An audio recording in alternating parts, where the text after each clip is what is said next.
Hey guys, अस्सलाम वालेकुम। इसमी मोहम्मद आफाक खान आपको एक इंतहाई दिलचस्प कारगुजारी सुनाने लगा हूँ। जब मुझे एक एथियस्ट मुल्हिद खातून के साथ जहाज़ में तकरीबन 8 घंटे का सफ़र तय करना पड़ा। हमारा क्या मुकालमा हुआ, क्या बातचीत हुई, सोचा आपके साथ भी शेयर करता चलूँ। लेकिन एक और बात भी आपको बता दूँ कि मेरे वालिद साहब हमेशा एक बात कहा करते हैं कि जब अल्लाह ताला को किसी से कोई काम लेना हो तो उसके लिए अल्लाह ताला की तरफ से ऐसे असबाब पैदा कर दिए जाते हैं जिसके बारे में इंसान सोच भी नहीं सकता। तो असबाब कैसे पैदा होते हैं, मैंने ये भी खुद लाइव एक्सपीरियंस किया इस सफ़र में। तो बरतानिया वापस आते हुए मेरा स्टे था 6 घंटे का अबू धाबी के एयरपोर्ट पर।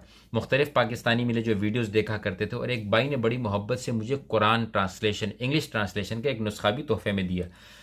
खैर, जब मैं अपनी जहाज़ की तरफ गया तो देखा जहाज़ मुसाफिरों से मुकम्मल भरा हुआ है छुट्टियों की वजह से, और मेरी सीट बिल्कुल आखिर वाली थी। मैं अपनी सीट के करीब पहुंचा, देखा एक खातून बैठी हुई थी। खैर, मैंने अपना सामान रखा और मैं सीट पर आके बैठ गया। अब मुख्तलिफ मुसलमान ममालिक की एयरलाइंस में जो है वो सफ़र की दुआ पढ़ी जाती है। मैंने भी दुआ पढ़ी तो उस खातून ने मुझे कहा कि आपने ये दुआ क्यों पढ़ी। मैंने कहा क्योंकि इस दुआ से हम अल्लाह ताला से ये दुआ करते हैं कि हमारा जो सफ़र हो वो खैर व आफ़ियत से गुजरे। तो बड़ी ओपन किस्म की थी। उसने कहा या दैट्स राइट, ठीक है, बट इसका क्या फ़ायदा, मतलब जो एयरप्लेन है, जहाज़ है, उसका कंट्रोल तो पायलट के हाथ में है। पायलट ने दुआ नहीं पढ़ी तो क्या होगा, पायलट गैर मुस्लिम हुआ तो क्या होगा। मुझे पता लग रहा है आप मुसलमान हो, अगर पायलट गैर मुस्लिम हुआ, पायलट ने दुआ नहीं पढ़ी तो क्या होगा। मैंने कहा हमें इतना सरोकार नहीं होता, हम सिर्फ अल्लाह ताला से दुआ कर लेते हैं और अपना एहतियात करते हैं, ये हमारी दीन की तरफ से हमारे लिए सबक है। उसने कहा अच्छा। अब जहाज़ ने उड़ान भरी तो मैं सोच रहा था कि मैं किस तरीके से ख़तून से पूछूं कि तुम किस ट्रैक पर हो, और किसी न किसी तरीके से दीन का कोई पैगाम इसके दिमाग में छोड़ दूं, बाद में ये सोचती रहे। तो मेरी दुआ इस तरह कबूल हुई कि रात का सफ़र था, तकरीबन आधे घंटे 45 मिनट बाद जब सुबह हुई तो सूरज तुलू हुआ। उसने मुझे कहा ये देखें खिड़की से कितना प्यारा नज़ारा है। मैंने कहा हाँ, कितना प्यारा नज़ारा हो रहा है, बादल और ये सूरज और मुख्तलिफ़ किस्म के बादल। फिर मैंने उसकी तरफ मुड़कर कहा, मैंने कहा आपने मुझे कहा कि आपने ये दुआ क्यों पढ़ी, ये और वो, इफ़ यू डोंट माइंड मैं आपसे पूछ सकता हूँ कि आप किस मज़हब को फॉलो करती हैं। उसने कहा किसी मज़हब को नहीं। मैंने कहा तो फिर आप, बोला जी मैं एथियस्ट हूँ। मैंने कहा अच्छा, कौन सी वाली एथियस्ट हैं, वो वाली जो कहते हैं कि खुदा है लेकिन मुझे यकीन नहीं, या फिर वो वाली जो कहते हैं कि खुदा ही नहीं है। तो बड़ी ओपन वो आज जवाब दे रही थी। उसने कहा जी हाँ, मैं वो वाली हूँ जो कहते हैं कि खुदा ही नहीं है। मैंने कहा गोरी तो बिल्कुल गलत ट्रैक पर चल रही है। मैंने कहा ठीक है, बट आप एथियस्ट क्यों हैं। बोला क्योंकि इतने ज़्यादा लोगों के इतने ज़्यादा खुदा हैं, मुझे समझ नहीं आती किसको फॉलो करूं, तो बेहतर ये है कि मैं ये मान लूं कि कोई खुदा ही नहीं। मैंने कहा ये तो लॉजिकली बात मुझे समझ इसलिए नहीं आ रही कि देखें ये बादल, ये आसमान, ये सूरज, ये ऊंचाई, ये उड़ान, ये सब किसी न किसी ने तो बनाया होगा। बोला तो किसने बनाया होगा, हमें तो नहीं पता कि किसने बनाया है। मैंने कहा ये जहाज़ देखें किसी ने बनाया है, आपके कपड़े किसी ने बनाए हैं, खाना जो हमें ला के दिया किसी ने बनाया है, ये ग्लास है किसी ने बनाया है, सीटें किसी ने बनाई हुई है, हर चीज़ इस जहाज़ में आप देखें किसी ने बनाई हुई है। तो इसी तरीके से मैंने कहा जहाज़ के बनाने वाले को आपने नहीं देखा लेकिन आप फिर भी जहाज़ में बैठी हुई हैं। पायलट को आपने नहीं देखा फिर भी आपका उस पर भरोसा है कि वो जहाज़ सही चलाएगा। बोला यार दिस मेक सेंस, मैं चलो मानती हूँ कि किसी ने ये दुनिया बनाई होगी, लेकिन मुझे नहीं पता कि किसने बनाई होगी और मैं किस किस खुदा के पीछे जाऊँ। मैंने कहा लेकिन अल्लाह तो एक है। तो उसने कहा no, I am sorry, I don't agree with you, अल्लाह एक नहीं है। इस वजह से कि हिंदुओं के अपने हैं, आप लोगों का अपना है, क्रिश्चियंस का अपना है। मैंने कहा देखें लफ्ज़ जो खुदा आप इस्तेमाल करिए वो लोगों के बहुत सारे होंगे, लेकिन लफ्ज़ अल्लाह जो है वो मेरा रब एक ही है। वो इसलिए, मैंने कहा अगर एक से ज़्यादा होता तो दुनिया धर्म भरम हो जाती। बोला वो कैसे, आज तक तो हुई नहीं है, हर बंदे का अपना खुदा है। मैंने कहा मैं आपको मिसाल देता हूँ। हम जिस जहाज़ में बैठे हैं उसमें एक पायलट है और एक को पायलट है। जहाज़ को अगर उड़ाना होता है तो एक पायलट उड़ाता है, और अगर उसको लैंड करना हो तो एक करता है, दोनों एक साथ नहीं कर सकते। इसी तरीके से जहाज़ को अगर इस तरफ मोड़ना हो या इस तरफ मोड़ना हो तो दोनों की सिंक्रोनाइजेशन एक होती है। दोनों एक जैसा काम करेंगे, एक दूसरे से मुख्तलिफ काम नहीं कर सकते हैं, वरना जहाज़ तबाह हो जाएगा। इसी तरीके से मैंने कहा एक एक एक एक एयर होस्टेस जब आती है तो पानी के गिलास एक औरत आपको ला के देती है, दोनों अगर गिलास ज़बरदस्ती पकड़ ले तो उसको गिरने का ख़तरा हो सकता है या नहीं। बोला हाँ।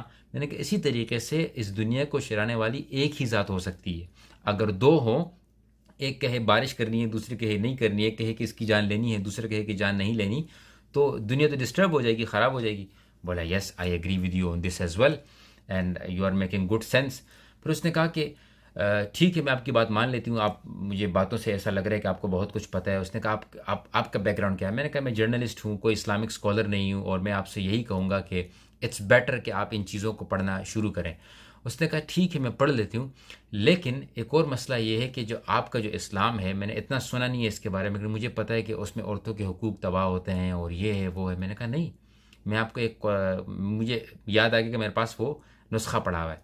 मैंने ऊपर से वो नुस्खा उठाया, उसको ला के दे दी। मैंने कहा बहुत रिस्पेक्टेबल चीज़ है, मुझे किसी ने गिफ्ट किया है, मैं आपको गिफ्ट करना चाह रहा हूँ, आप इसको पढ़ लीजिए, थोड़ा बहुत आपको समझ आ जाएगा इंग्लिश ट्रांसलेशंस में, एंड देन आप आहिस्ता आहिस्ता आपको खुद इस पर इंटरेस्ट पैदा होने लग जाएगा। मैंने कहा औरतों के हुकूक के बारे में पूरा एक चैप्टर मौजूद है, इसी तरीके से शादी के बारे में इसके बारे में कहा गया है, विरासत के बारे में कहा गया है, हलाल इनकम के बारे में कहा गया है, मीडिया के बारे में कहा गया है, हर चीज़ के बारे में आपकी जो मसाइल हो चुके, जो दुनिया चल रही है, जो वक्त आने वाला है, हर चीज़ इसके अंदर मौजूद है, बशर्त ये कि आप इसको पढ़ना शुरू करें।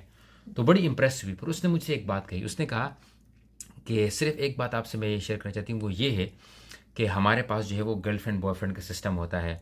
मेरा एक बॉयफ्रेंड मुझे पसंद नहीं आया, मैंने उसको चेंज कर दिया, दूसरे पसंद नहीं आया तो तीसरा। तो हमारे पास ये लिबर्टी है। और आप लोग शादी की बात करते हो, अगर मैं शादी कर लूँ तो मैं एक बंदे के साथ फंस जाऊँगी, तो ये किस तरह हो सकता है? मैंने कहा ठीक है, ये तो बात आपकी बड़ी अच्छी है, आपके पास तो बड़े ऑप्शंस होते हैं। तो मुस्कुराने लगी। मैंने कहा लेकिन मैं आपसे सिर्फ एक बात पूछना चाहता हूँ, बुरा मत मानिएगा, इस वक्त आपके मेंटली जो हालत है वो किस तरह से है? उसने कहा व्हाट डू यू मीन? मैंने कहा इसलिए पूछ रहा हूँ कि मतलब आपको सुकून है ज़िंदगी में? बोला नो रियली। मैंने कहा क्यों? बोले क्योंकि एक बॉयफ्रेंड चेंज होता है, दूसरा आता है, तीसरा आता है, चौथा आता है, तो इंसान दिमागी तौर पर बड़ा डिस्टर्ब हो जाता है। मैंने कहा हमारे दीन में इसके बारे में भी कहा गया है कि अगर एक खातून का डिवोर्स हो जाए तो एक इद्दत होती है उसके लिए, वो तो हमारे अल्लाह का हुक्म है, हम मानते हैं, लेकिन मेडिकली ये कहा जाता है कि अगर वो इद्दत पूरी न करे और अचानक से उसका हस्बैंड चेंज हो जाए, तो मर्द के चेंज हो जाने से औरत के साथ अचानक से उसका जो है वो साइकोलॉजिकली उसके दिमाग पे असर पड़ता है। इसी तरीके से मैंने कहा आप प्रोस्टिट्यूट्स देखें, जो जो तवाइफ़ें होती है, वो तमाम के तमाम लोग सब की सब डिप्रेशन में होती हैं, सब के सब टेंशन में होती हैं, किसी को नींद नहीं आती, हर बंदे का उनका दिमाग ख़राब हुआ होता है इतने ज़्यादा मर्द चेंज करने की वजह से। आप यकीन करें, उसने कहा कि I completely agree with you, ये मेरा 7वां बॉयफ्रेंड है और मेरा जो है वो दिमाग ख़राब हो चुका है कि मुझे कोई अच्छा बंदा नहीं मिल रहा है, और मैं अभी 32 ईयर्स की हो चुकी हूँ, लेकिन अब तक मैं अपनी लाइफ में सेट नहीं हो सकी हूँ, सिर्फ़ और सिर्फ इन्हीं वजूहात की वजह से। खैर बातें चलती रही अल्हम्दुलिल्लाह, आहिस्ता आहिस्ता उसका मज़हब पे जो है वो थोड़ा सा रुझान आता गया। फिर मैंने उससे कहा कि मेरी वीडियोस तो चूँकि उर्दू में होती है, आपको समझ नहीं आएंगी, आप इस कुरान को पढ़ लीजिएगा, थोड़ा बहुत आप यूट्यूब पर सर्च कर लीजिएगा, एंड इंशाअल्लाह you will see the light in your life. आपकी ज़िंदगी में एक अजीब किस्म की रोशनी आ जाएगी, आपकी ज़िंदगी में एक अजीब किस्म की जो है वो उम्मीद आ जाएगी। तो बहुत सारे हमारे जो नॉर्मल क्वेश्चंस थे, माँ बाप के हुकूक, ये सब उसको बताया कि उसने कहा ये सब इस कुरान में। मैंने कहा जी हाँ, ये सब इस कुरान में। तो अल्हम्दुलिल्लाह जब तक हम लोग लैंड हो रहे थे, उसका बहुत ज़्यादा जो है वो क्या कह सकते हैं आप, इंटरेस्ट आ चुका था। मुझे अच्छा नहीं लगा कि मैं उससे कहूँ कि आप मुझे इंस्टाग्राम पे फॉलो करें, मैं फिर आपको फॉलो करता हूँ, मैं आपसे पूछता रहूँगा ये वो। मैंने कहा बस जितना मुझसे हो सकता था मैंने कर लिया, बाकी अल्लाह ताला की ज़ात के पास है कि अगर उसके किस्मत में हिदायत लिखी हो तो उसको हिदायत मिलेगी। आप लोगों से यही अर्ज़ है कि मुझे कोई अच्छी से बुक रिकमेंड करें, जो कि मैं अगर किसी नए मुसलमान गैर मुस्लिम से मिलूँ तो उनको कम वक्त में किस तरीके से इस्लाम की दावत दी जा सकती है, इसके बारे में भी आप लोगों से गुजारिश है, उलमा से गुजारिश है कि वीडियोस बनाएं और लोगों तक फैलाएं, ताकि हमारे जैसे लोग जो हैं, जो बहुत ज़्यादा सफ़र करते हैं, बहुत सारे लोगों से मिलते हो, हमारे भी फ़ायदा हो सके। और ये दुआ करें कि अल्लाह ताला उस खातून को भी हिदायत दे। और ये बात याद रखें कि कभी भी अपने दीन पर आप लोगों को न कंप्रोमाइज़ करना चाहिए, न शर्म करनी चाहिए। मैं भी फुल टाइम पेंट शर्ट में था, सब कुछ था, लेकिन ये कोशिश कर रहा था कि किसी न किसी तरीके से इस तक ये पैगाम पहुंचा दूं। तो उम्मीद करता हूं कि जब आपको मौका मिलेगा इंशाल्लाह आप भी भरपूर कोशिश करेंगे। ये मैं आपको कोई शो ऑफ नहीं कर रहा था, बताने का मकसद सिर्फ ये था कि पहली दफ़ा कि इस तरह का एक्सपीरियंस हुआ, सोचा आपके साथ भी शेयर कर दूं और आप लोगों से भी कुछ सीख लूं और कुछ सिखाने की कोशिश करूं। यह आपकी ज़िम्मेदारी है, स्पेशली ओवरसीज़ पाकिस्तानीज़ की, या फिर जो गैर मुस्लिम लोगों के दरमियान काम करते हैं, आपकी बहुत बड़ी ज़िम्मेदारी है कि आप उन तक दीन पहुँचाने की कोशिश करें। ये वीडियो पसंद आई हो, कारगुजारी पसंद आई हो, तो ज़रूर वीडियो को शेयर कीजिएगा। इंशाल्लाह अफ़गानिस्तान की कारगुजारियाँ मैं आपके साथ नेक्स्ट वीडियोज़ में शेयर करूँगा। जज़ाकुमुल्लाहु खैरन। अस्सलामु अलैकुम वरहमतुल्लाह।